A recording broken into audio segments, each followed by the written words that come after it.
I heard so many people tell me that nobody in Detroit wanted gourmet chocolate, and I really believed it. There was a part of me that was like, well, okay, screw all of you, this is what I do, I'm going to do it anyway.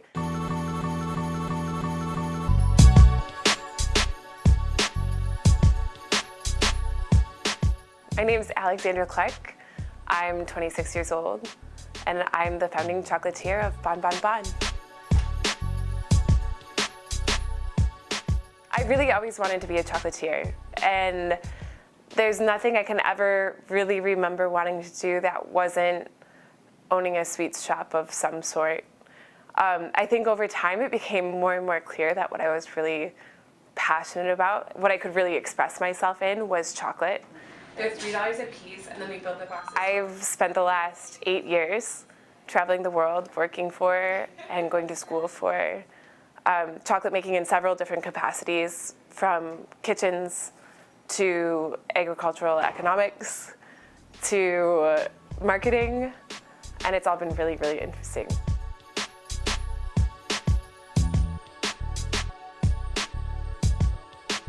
I started Bon Bon Bon on my own money, which was not a lot of money. I knew it was time to open my own chocolate shop. You go working for other people and you have ideas, and soon the ideas become overwhelming. And as you work for more and more people, you just can't take it anymore, because you just want to be able to do things the way that you have in your head and try out the ideas that you've been working on. But to do that, it wasn't something that I had a whole bunch of investors for, the same way that the chocolate shops that I had been working at had. And so a space came up on the same street where my college roommate's grandpa lived, and it was in Hamtramck, and it was perfect.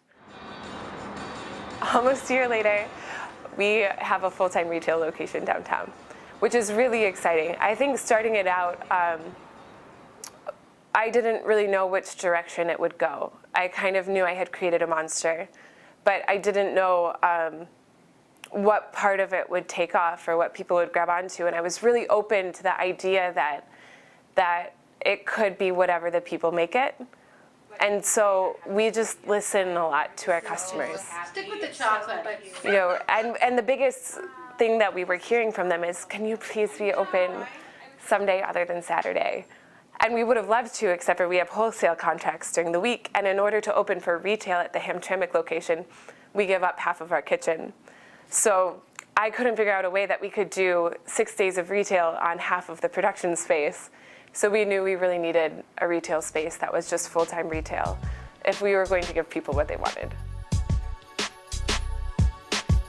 Bon Bon Bon makes Bon Bon Bons because bonbons don't have rules, and they're fun. I mean, even the name Bon Bon Bon is just fun to say. It loosely translates from a couple languages to meaning good goodies, but ultimately, like, you just kind of like to say it. And it's the same thing with our product too. It's loosely a bonbon. You know, you kind of get an idea of it's going to be candy, but you don't know what to expect from it.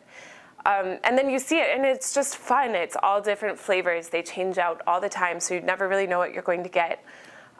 They're open-faced, so you can really see and experience it from all sensory capacities, which is really cool.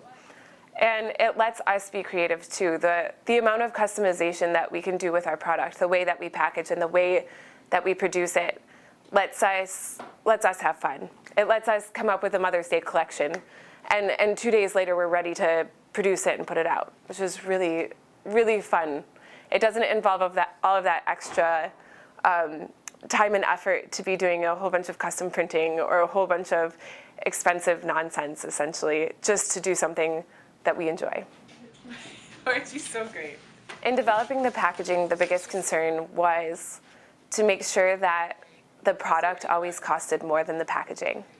Because the reality is, in most cases, especially in chocolate, the package costs so much more than the product that you're getting, and that's absolutely ridiculous. If you really are a chocolate lover, you don't need all of those extras.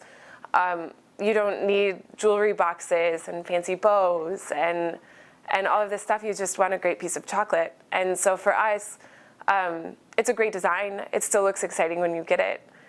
but it's functional and recyclable, and that's great.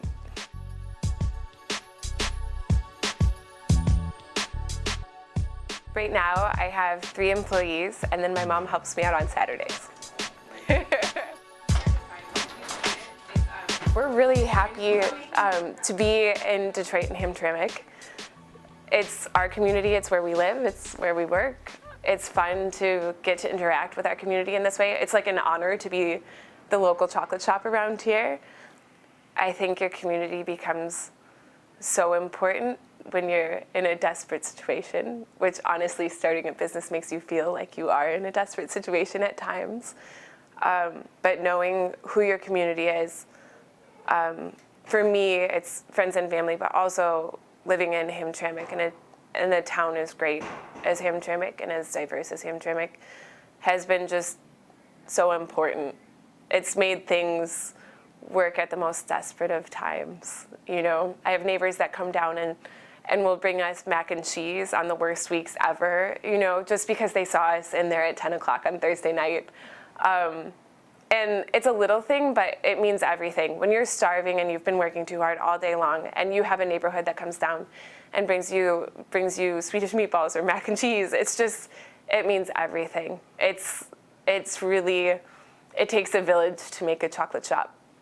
So I think if you were starting your own business, that's the most important thing, is just to really build and love on and rely on your community.